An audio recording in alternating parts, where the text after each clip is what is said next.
আমাদের মাননীয় স্বরাষ্ট্রমন্ত্রী মহোদয় বললেন, ইসলামী ব্যাংক ইসলাম নয়। যেমন ফখরুল ইসলাম ইসলাম নয়, জামাত ইসলামীও ইসলাম নয়। আসলে ফখরুল ইসলাম সাহেব ইসলাম নয় এটা উনি বলতেই পারে, তার জবাব ফখরুল ইসলাম সাহেব নিজেই দেবেন তিনি আসলে ইসলাম ফলো করেন কি না।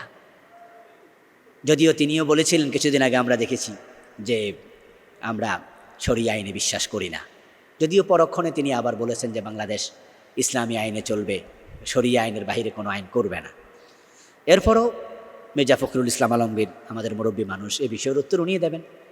কিন্তু জামাত ইসলাম ইসলাম না এ কথা বলা এটা ঠিক নয়। কারণ জামাত ইসলামী এদেশে ইসলাম প্রতিষ্ঠার কাজ করে যাচ্ছে। এই জন্য জামাত ইসলামী তাদের কর্মীদেরকে নামাজ শিখায়, রোজা শিখায়, ইসলামী অনুশাসন শিখায়। আপনি দূরে বসে মন্তব্য করবেন জামাত ইসলাম ইসলাম না, এটা তো হয়ে গেল অনেকটা মৌলানা ভাসানীর মতো।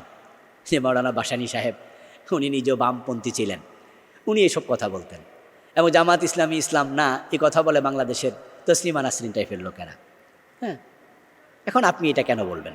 মাননীয় স্বরাষ্ট্রমন্ত্রীকে আমি বলবো উনি যেন জামাত ইসলাম নিয়ে স্টাডি করে।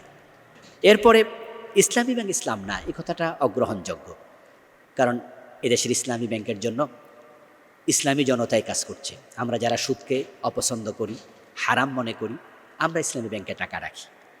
ইসলামী ব্যাংক প্রতিষ্ঠা এদেশের মুসলমানের প্রাণের দাবি।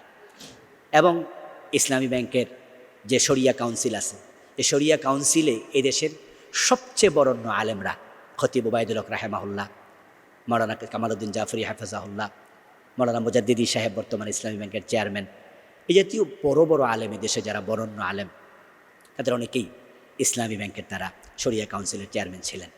এবং প্রফেসর গিয়াসউদ্দিন তালুকদার স্যার চট্টগ্রাম বিশ্ববিদ্যালয়ের তিনি একজন প্রফেসর, উনি ইসলামী ব্যাংকের চেয়ারম্যান ছিলেন। তো এই সমস্ত আলেমরা ইসলামী ব্যাংকে তদারকি করছে, আমরা ইসলামী ব্যাংকে পর্যবেক্ষণ করছি। হ্যাঁ, যেহেতু বাংলাদেশের অর্থনীতি 100% ইসলামী না, এই জন্য কোনো ব্যাংক চাইলেও 100% ইসলামী হতে পারবে না। কিন্তু ইসলামী ব্যাংক চাচ্ছে যে তারা শরিয়া ফলো করতে। তাহলে ইসলামী ব্যাংক ইসলামী না, তাহলে কি সোনালী ব্যাংক আর জনতা ব্যাংক ইসলামী? আমরা কি সেদিকে যাব? উনি কি সেদিকে ধাবিত করতে চান? এই জন্য ওনার কথাটা গ্রহণযোগ্য কথা নয়। আর তিনি তো আলেম নন, সুতরাং এটা তিনি কি কেন বলবেন এই কথা? এটা মন গড়া কথা হয়ে গেল। বরং ইসলামী ব্যাংক এদেশে ইসলামী চিন্তা নিয়ে গঠিত হয়েছে। ইসলামী আদর্শকে সামনে রেখে তারা ব্যাংকিং পরিচালনা করছে। হ্যাঁ, এরপরেও যদি কোনো লিকেজ থাকে, ঘাটতি থাকে, সেটা আমরা তাদেরকে নোট দেব, তারা পরিপূরণ করার জন্য চেষ্টা করবেন, সেটা সংশোধন করার জন্য চেষ্টা করবেন। এখন ইসলামী ব্যাংক নিয়ে যে টালবাহানা ষড়যন্ত্র চলছে, এটা বড় ন্যাক্কারজনক, বড় অগ্রহণযোগ্য। কারণ ইসলামী ব্যাংক জামাত ইসলামী বানিয়েছেন, আওয়ামী লীগ বানিয়েছে না বিএনপি বানিয়েছে, সেটা ইম্পর্টেন্ট নয়। ইম্পর্টেন্ট হচ্ছে ইসলামী ব্যাংক থেকে এদেশের লোকেরা সেবা পাচ্ছে কিনা। আমরা তো দেখতে পাচ্ছি ইসলামী ব্যাংক এদেশের গরিবের ব্যাংক, একবারে রোড লেভেলের মহিলা পর্যন্ত, রিক্সাওয়ালা দিনমজুর পর্যন্ত ইসলামী ব্যাংকে তারা তাদের আমানত রাখে। এখন এই ব্যাংকটাকে দলের দোহাই দিয়ে নষ্ট করে ফেলবেন, এটা কি হয়? এটা কি ঠিক? একটি সভ্য দেশের মানুষ তো তাদের টাকা ব্যাংকে রেখে নিরাপদ বোধ করে।